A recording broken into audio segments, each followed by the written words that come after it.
In northwestern Pakistan, 15 members of the same family, who were among the dozens of victims of a bombing in Peshawar, were laid to rest. The victims from the village of Mata Mukhakhel, including women and children, were on their way to deliver wedding invitations when the bomb went off in a Peshawar market. Shopkeepers in the bazaar staged a protest calling on the Pakistani government to protect them or step down. It's not clear why the historic market was targeted, but the violence comes as the government looks to open peace talks with the Pakistani Taliban. In the Kazakh capital Astana, activists staged a protest in front of the parliament against rocket launches from the country's Baikonur cosmodrome.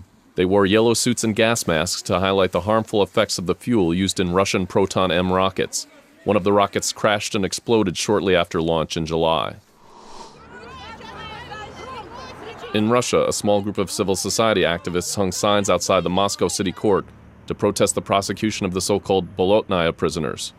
At least 25 people are charged with crimes related to violence that broke out in May 2012 on Moscow's Bolotnaya Square, violence that some defendants say was purposefully provoked by authorities.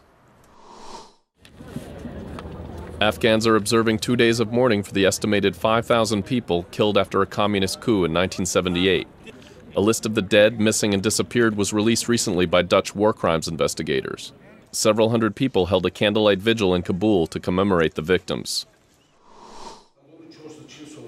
In Tajikistan, the Supreme Court has found 3 people, including a former bodyguard of the country's deputy prime minister, guilty of murdering the minister's butler and sentencing them to more than 20 years in prison.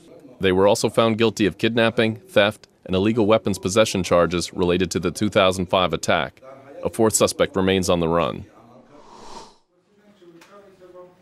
A court in Kiev's Brovary district has charged 2 policemen with negligence following the August escape from house arrest by the former rector of the National University of the State Tax Service of Ukraine.